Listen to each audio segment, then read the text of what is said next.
Good evening and welcome back to the channel. Welcome back to Legend Knows Football TV. This is your Chelsea versus Burnley preview at Stamford Bridge. But before we get into that, we are going to discuss and look at some news, some breaking news. There has been a major update on Chelsea FC regarding our front of shirt sponsor. I think we finally got our front of shirt sponsor, so no more blank shirts. See that gap on the shirt? It's going to be filled with something. But before we get into that, I just want to ask everyone, how's everyone doing? How's life lately? My life this past 2 years has been a bit of a struggle, but things are starting to look up. Things are starting to fall into place, and we can only say thank you to the Almighty, because without God in our lives, without the Almighty, we shall not prosper. So guys, put God first and everything will be added on unto you. And now let's get into the news. Let's get into the breaking news before we get into the match preview.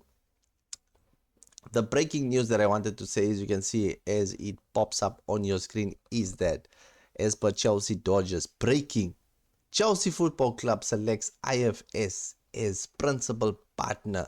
They will be our front of shirt sponsor for the rest of the season. So it might only be for this season. We don't know how the 26-27 season sponsor will look. So this is a situation of only for the rest of this season, which is quite good. I haven't seen any numbers yet in terms of how much money they are going to give us, all of that jazz, but definitely it's going to be great finally seeing something, like I said, in front of the shirt, and the shirt not looking so empty, us not looking like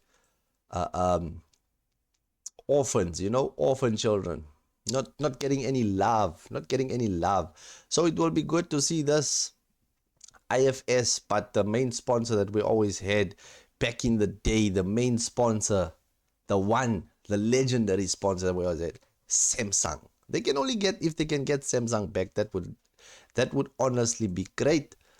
But let's look again what it was said. Chelsea president Jason Gannon said, "We are incredibly proud to partner with IFS and leverage their leading-edge AI software to help propel the club to even greater success.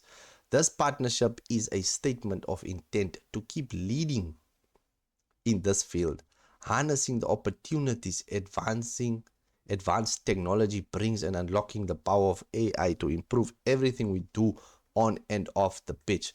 So am I understanding this right? Does this sponsorship / partnership with this AI company have something to do with football? Because I haven't read up on the company yet, but I saw the other day is that Romeo Lavia had something where he had a VAR set. I just didn't see if it was this company, but he had a VAR set on, which allowed him to train midfield simulations, to improve his awareness in the midfield. So maybe this has something to do with it. Maybe they will try and incorporate technology into our training facilities to help players improve and be able to train while they are injured. While you can't move with your legs, you can just be there in the house, sitting and looking around and indulging yourself into this AI technology. So it's quite good. It's quite great news from us. Hopefully from the financial perspective, it's also beneficial to us. Okay, let's read some more. Driving performance through innovation, IFS joins Chelsea FC as our new principal partner, bringing industrial AI technology to elevate entry level of the football club. It looks good. IFS AI, principal partner for the rest of the season. Good news all around. And the next piece of good news is none other than the guy that I just mentioned, is Romeo Lavia starts for the Chelsea under-21s in the 1 p.m. kickoff versus Leeds as Cobham. Good luck, Romeo. So he played today. Romeo Lavia got some minutes under his belt, so he's getting back to fitness. As I said in my previous video, I actually wanted us.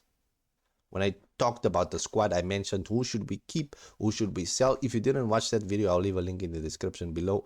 Who should we keep, who should we sell, where we should do some improvements. And with Lavia, the injuries that he had, it seems like the guy is not getting to that full fitness to show some longevity on the field.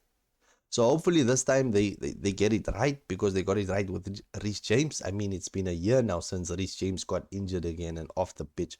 So this is quite good for Chelsea FC, seeing that Romeo Lavia is coming back into some play time with the under 21s.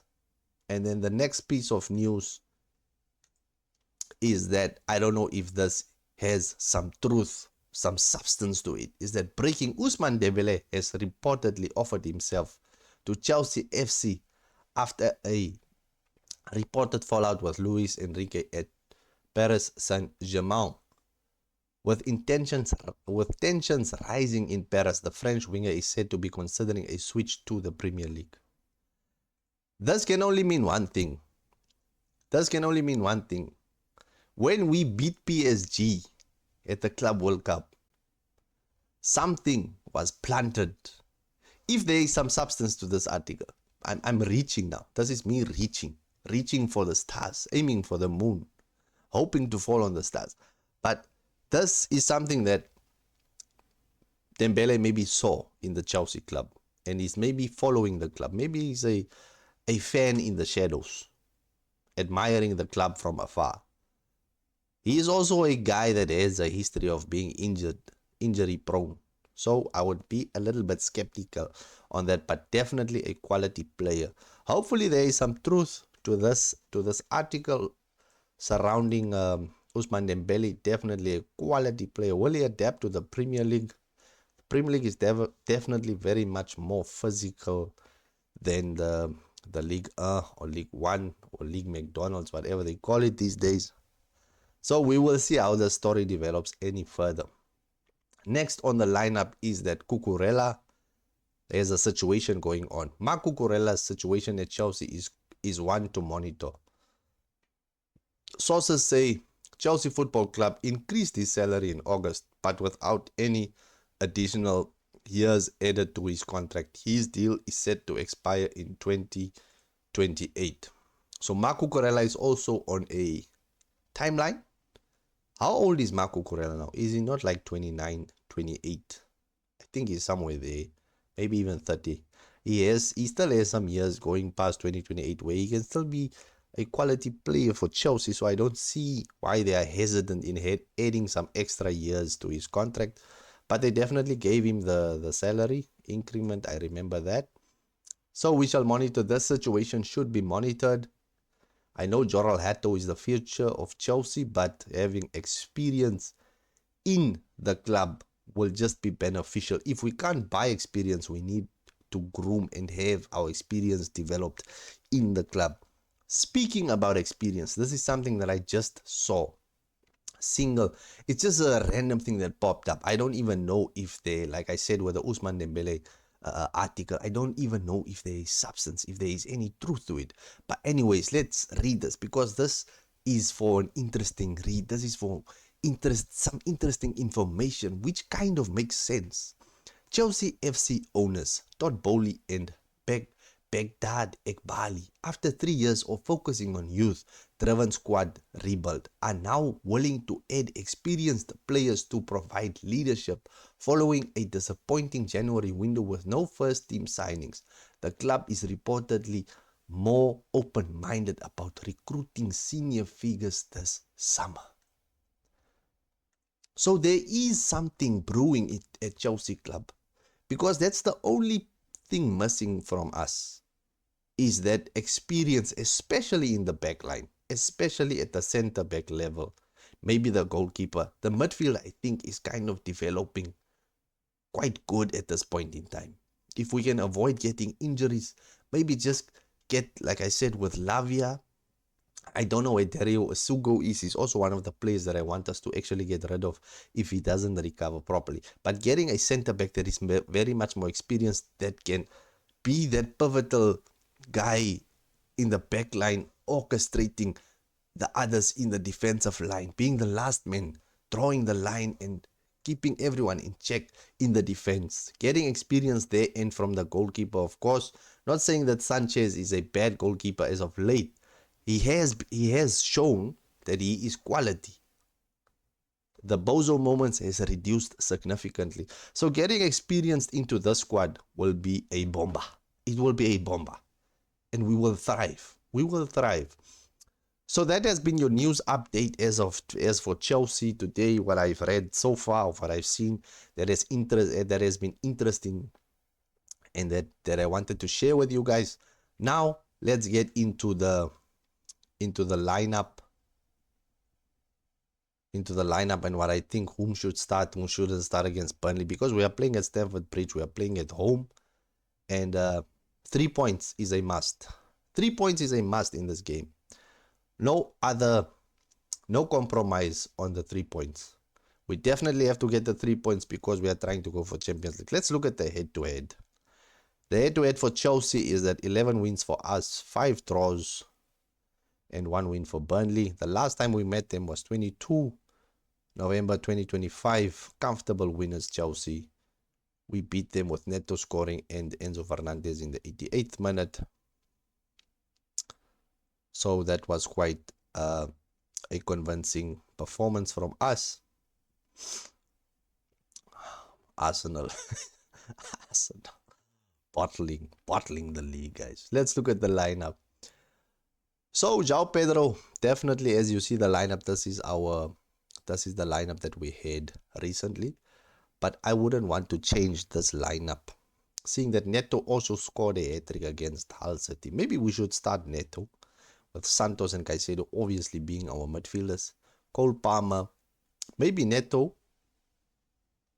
But I think Neto can also shine in this game. Maybe give Estevao a bit of a rest. James should start, definitely. Cucurella, I think he's still injured as we look at the injury list here. Lavia Isugo Cucurella is still injured. He might come back as they predict here mid-March. So our backline should just be like this, with Hato also starting. I don't know who else can play left back if Hato is going to suffer in this game. I mean, Burnley has some tricky wingers like this Edwards, number 10 guy that's going to face. But Hato has showed some athleticism, and I think he will do the job in this game. Enzo Fernandez and Cole Palmer.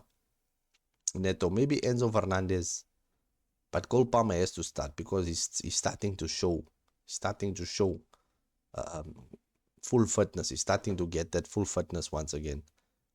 And Andre Santos has to start. He's also picking up momentum. Maybe Fernandez can be on the bench with Estevao being on the left. We cannot start Garnacho. Garnacho is not doing what needs to be done on the wings, man. Beating your player and